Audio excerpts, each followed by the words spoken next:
Sudah terhubung bersama kami, Inalim, pengamat pendidikan. Kita akan sapa langsung narasumber kita. Selamat siang, Ibu Ina, apa kabar? Selamat siang Mas Akbar, sehat-sehat. Baik, Ibu Ina, program Indonesia Pintar ini ditunjukkan untuk siswa-siswa yang non-sejahtera begitu ya, prasejahtera maksud saya, untuk membantu mereka dalam operasional bersekolah begitu. Tapi hal ini tidak sedikit uangnya, dananya ini diselewengkan. Apa yang terjadi pada sistem pendidikan kita? Ya, sebetulnya ini sudah sangat memprihatinkan dan sudah terjadi bertahun-tahun dan di banyak daerah ya. Jadi mau menyebut oknum itu juga jadinya agak capek gitu. Karena sudah sangat sistematis. Jadi ini sekalian untuk mengedukasi masyarakat bagaimana sih ekosistem korupsi di dunia pendidikan. Kita pakai presiden yang sudah terjadi sebelumnya yang sudah diproses secara hukum ya. Tahun lalu itu sudah ada kepala sekolah yang sudah diproses secara hukum. Itu kepala sekolah SD negeri di Serang, Banten. Sekaligus dia juga pengurus PGRI gitu, pengurus atau bahkan ada media yang menyebut ini ketua PGRI. Nah, jadi anggaran PIP itu dia meminta kepala sekolah ada sekitar 30-an kepala sekolah di daerah Serang, Banten itu untuk mengajukan anggarannya ke DPR RI Komisi 10. Nah, kemudian dia bekerja sama dengan calo yang merupakan teman dekat katanya dari staf ahli di Komisi 10 DPR RI. Nah, kemudian anggarannya disetujui untuk 31 sekolah dan itu dijanjikan pembagian kompensasi atau komisi ya, 60% untuk sekolah, bilangnya sarana prasarana, padahal PIP itu untuk siswa, bukan sarana prasarana.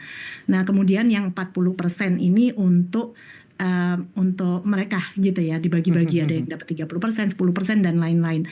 Dan itu jumlahnya sangat besar. Kalau kita lihat anggaran PIP 2024 itu 13,4 triliun. Dan kalau kita lihat top 3 yang terbesar itu Jawa Barat memang 1,1 triliun, kemudian Jawa Tengah 800-an miliar, Jawa Timur 700-an miliar.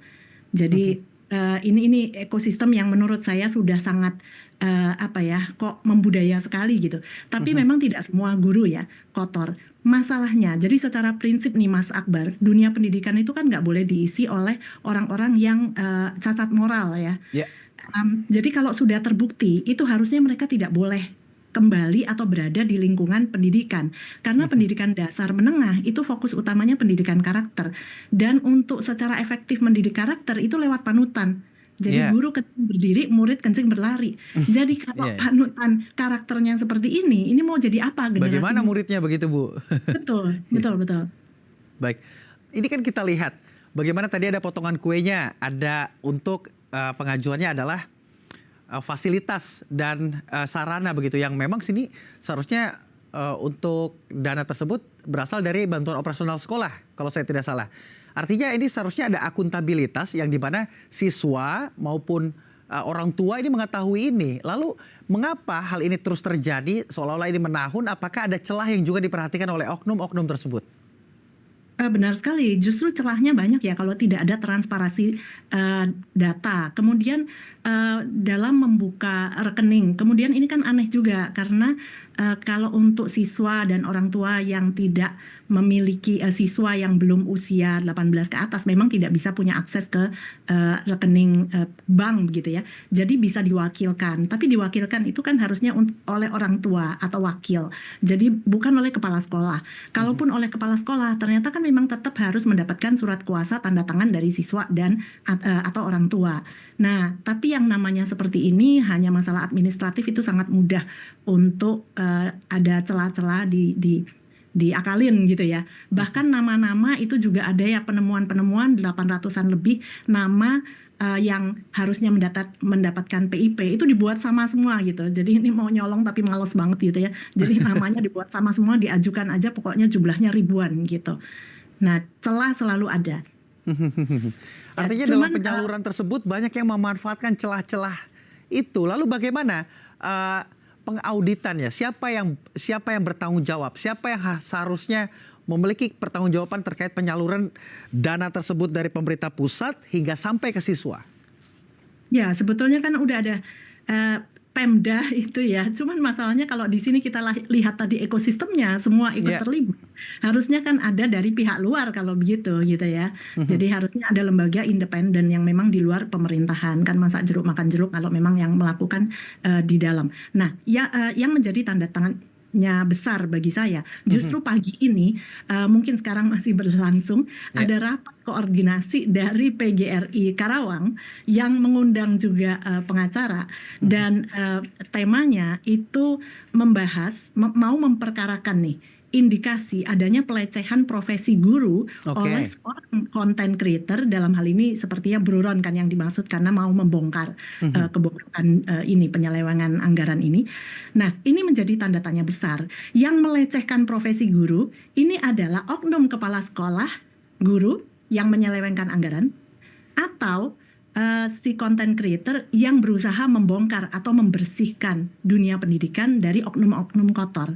Nah, jadi ini menimbulkan pertanyaan, PGRI ada di pihak mana? Tidak hanya PGRI, saya juga menunggu statement pernyataan dari asosiasi guru yang lain juga yang mengecam keras adanya penyelewengan anggaran seperti ini. Tapi kita belum dengar itu, Mas Akbar. Baik, ini mengerikan sekali ya di era post-truth saat ini. Siapa saja bisa menjadi tersangka begitu ya. Artinya sesuatu hal yang benar di blow up malah mereka yang disalahkan. Ini tentu menarik. Bicara soal sistem pendidikan, ini bukan barang baru tentunya. Melihat bagaimana ada celah korupsi begitu ya di dunia pendidikan khususnya. Apakah hal ini bertahan menahun sehingga transparansi juga tidak tercipta? Bahkan dana-dana yang seharusnya langsung diterima oleh siswa ini bisa dimainkan. Lalu apa yang harusnya dirubah? Apa yang harusnya segera diperbaiki? Tentunya pemerintah pusat ini bukan tidak melihat perjalanan ekosistem penyaluran pendidikan tentunya. Ya, saya apresiasi dari Kemendikbudristek yang sudah membuat kanal pelaporan. Tapi harus ada kelanjutannya gitu ya. Jadi kita nantikan transparansi, berapa jumlah laporan yang masuk. Tapi tentunya harus anonimus, siapa yang melaporkan itu harus dilindungi. Tidak boleh disiarkan karena mereka sering mendapat intimidasi dari pihak sekolah itu sendiri. Nah, tapi kita harus menanti juga laporan yang masuk itu dari sekolah mana saja. Kemudian setelah itu berapa yang ditindak. Jadi tidak hanya laporan masuk, tapi itu kita bisa mengukur kinerja Kemendikbudristek masyarakat. Ini kan mereka dibayar dengan uang pajak dari masyarakat ya. Jadi masyarakat berhak menilai kinerjanya. Jadi berapa yang berhasil ditangani. Dari situ baru kita bisa melihat perkembangan dunia pendidikan dalam hal membersihkan nih kebobrokan atau korupsi di dunia pendidikan. Ya, tentu kita semua berharap hal yang sama. Ibu Ina, ini kan jika dilihat terduga pelaku begini di-backingi begitu ya, ibaratnya di-backingi oleh salah satu organisasi besar terkait pendidikan, PGRI secara khusus begitu. Ini kan tentunya menjadi suatu hal yang mengkhawatirkan ya, bagaimana praktik ini terus berjalan. Lalu kalau Anda melihatnya sebagai pengamat pendidikan, apa yang mendorong mereka melakukan ini secara masif? Ya, sebetulnya korupsi itu bukan tindakan ya. Tindakan itu hanya masalah opportunity, peluang. Ya. Tapi korupsi itu akarnya adalah mental atau karakter. Jadi kalau karakternya memang pada dasarnya koruptif, itu begitu ada peluang dia akan ambil. Tapi kalau karakternya memang bersih, tidak, begitu ada peluang, dia dari awal tadi pada saat ada penawaran, mesti mengajukan ini nih anggaran untuk PIP kepala sekolah tadi. Ternyata ada 30-an kepala sekolah dan ternyata dari tahun lalu kasus ini yang 30 kepala sekolah ini kemana? Saat ini posisinya ada di mana? Tidak diproses. Yang diproses tadi hanya satu, yang mana itu pengurus atau ketua PGRI-nya. Itu juga tunggu viral ya Bu Ina? Itu nunggu viral, itu nggak viral. Tahun lalu nggak viral, jadi viral, kayak ya? senyap beritanya. Nah, yang saya mempertanyakan yang 30-an lain yang mengajukan ini kemana gitu? Apakah masih di PGRI yang sekarang sedang rapat ini atau gimana? Ada juga pungli, praktek pungli. Ini bagaimana Ibu melihatnya? Ada praktek pungli di mana siswa-siswa yang seharusnya mendapatkan dana dengan jumlah yang ditentukan, ini perlu membayar kepada sekolah atau oknum-oknum tertentu. Ya, betul. Karena praktek pungli ini ya tadi bagi-bagi kan, minta 10%, minta sekian-sekian, akhirnya itu dibagi-bagi sehingga satu orang mungkin menerimanya tidak sebesar kayak kasus korupsi lain gitu, satu orang ratusan miliar. Yang tahun lalu kena ini satu orang mungkin katakanlah kayak 400 juta gitu. Tapi setelah dibagi-bagi totalnya mungkin 1,3 miliar ternyata. Dan ini tidak hanya anggaran PIP ya. Jadi korupsi di dunia pendidikan ini udah di segala lapisan, di segala program pengadaan.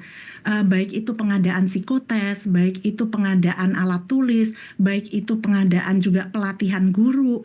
Itu sudah sangat masif, Mas Akbar. Jadi ini yang mempengaruhi kualitas pendidikan kita sebetulnya. Tentu ini sangat mempengaruhi kualitas pendidikan kita karena ini menyangkut kepada siswa-siswa, operasional siswa untuk belajar begitu ya. Bagaimana SDM kita akan terus bertumbuh menggunakan dana-dana bantuan tersebut. Saya semakin penasaran bagaimana proses hukum yang berjalan ketika kasus-kasus ini sudah semakin diperhatikan. Tapi jangan dijawab terlebih dahulu, Ibu Ina. Kita akan break terlebih dahulu, pemirsa juga jangan kemana-mana, tetap di Halo Indonesia. Bahas terkait dana bantuan program Indonesia Pintar atau PIP bersama Ina Lim, pengamat pendidikan. Ibu Ina. Ya, Mas. Kita lanjutkan pembahasan kita, Bu. Ibu, bicara soal program Indonesia Pintar. Ini kan juga menjadi pertanyaan besar, bagaimana sistem penyalurannya, siapa saja yang terdaftar. Jangan-jangan nanti salah lagi subsidinya. Jangan-jangan nanti salah lagi daftar namanya. Karena baru-baru ini, Ibu, viral, ada seorang selebgram begitu ya, ternyata tercatat, ini gayanya mewah, hidupnya di media sosial, ini hedon sekali, tapi tercatat sebagai siswa yang mendapatkan manfaat tersebut. Ya betul, karena tadi di mana ada pengajuan data, nama-nama itu kan sangat bisa dipalsukan atau bahkan tadi yang saya katakan hanya satu nama langsung di copy paste aja jadi 800-an, kesannya ada 800-an siswa yang diajukan padahal namanya satu. Kalau itu kan juga bisa tadi daftar namanya bukan anak-anak yang beneran membutuhkan, tapi hanya untuk sekedar diajukan jumlahnya besar 3.000-an siswa yang dimintakan anggaran dan tidak pernah disampaikan. Ini menjadi permasalahan pokok juga. Artinya banyak sekali celah-celah dalam sistem penyaluran pendanaan ini. Lalu bagaimana melihat beberapa proses hukum yang berjalan? Apakah proses hukum yang berjalan ini sudah sesuai dan adil? Sehingga menjadi contoh untuk tindak-tindak kasus selanjutnya? Ya, sebetulnya masih sangat minim ya penegakan hukumnya. Bahkan tadi ya ada yang sudah diproses yang tahun lalu, itu beritanya juga kayak berhenti begitu saja. Cuman dibilang ini bisa ditindak, divonis maksimal 20 tahun penjara. Tapi kenyataannya berapa itu saya nggak mendengar lagi beritanya, senyap begitu saja. Dan kasus-kasus korupsi lain di dunia pendidikan juga sama. Mereka hanya bilang ini nanti bisa diproses atau misalnya dana dikembalikan. Kalau untuk yang anggaran PIP ini kan akhirnya cuma diminta kepala sekolah mengembalikan anggaran. Nah setelah dikembalikan terus apa? Mereka masih menjabat sebagai kepala sekolah. Bahkan untuk guru pun menurut saya tidak layak tadi memberikan panutan seperti apa ke anak didik. Kalau patokan adalah moral begitu Bu ya? Pendidikan karakter itu harus ada panutan yang memang bersih ya. Kalau memang kita pengen membersihkan generasi yang berikutnya, Indonesia Emas. Sejauh mana sih Bu nominal dari PIP tersebut dapat membantu operasional khususnya bagi para siswa prasejahtera? Secara nominalnya mungkin berjenjang ya. Kalau kayak SD begitu sekitar 450.000 per tahun, kalau SMP sekitar 750.000, kalau SMA ini yang cukup besar 1,8 juta per anak, per siswa per tahun. Jadi untuk mereka keluarga prasejahtera saya rasa sangat membantu ya untuk beli tas, beli peralatan perlengkapan untuk ke sekolah lah ya. Tapi yang paling utama menurut saya masalahnya tidak hanya di PIP saja gitu. Yeah. Jadi itu mempengaruhi kualitas misalnya kayak infrastruktur. Nah, kita tahu itu juga kalau dikorupsi laboratorium di sekolah, fasilitas yang lain gitu. Belum lagi masalah pelatihan guru. Berarti kan kualitas gurunya ini anggaran yang bocor bertahun-tahun ratusan triliun itu berapa? Akhirnya nggak efektif untuk meningkatkan kualitas gurunya saja. Jadi pada kenyataannya itu proses pelatihan guru seperti ini. Misalnya anggaran itu untuk 4 hari. Jadi pelatihnya datang hari pertama itu udah langsung nanya, gimana kita mau 1 hari aja atau 2 hari saja. Oke. Nah, itu yang terjadi di lapangan dan itu cerita saya dapatkan langsung dari kepala sekolah, dari para guru langsung. Mhm. Artinya ada kesalahan dalam sistem pengawasan penyaluran dana, baik dana BOS, baik dana PIP tersebut. Betul, kalau sistem yang mengaudit itu dari dalam sendiri. Nah, ini yang saya selalu khawatirkan. Jadi harusnya pimpinan-pimpinan tertinggi di dunia pendidikan itu harusnya seorang eksekutor. Jadi masyarakat banyak yang nggak tahu, selalu berharap akademisi. Padahal jangan mengambil orang dari dalam sistem yang sudah corrupted lah ya. Jadi harusnya ambil seorang eksekutor, tapi dikelilingi oleh ahli-ahli pendidikan dalam hal untuk membuat kebijakan yang memang kayak kurikulum dan lain-lain. Tapi problem terbesar di pendidikan kita itu korupsi sebetulnya. Jadi kita sekarang sedang butuh sosok yang berani, tidak hanya bersih tapi berani. Iya.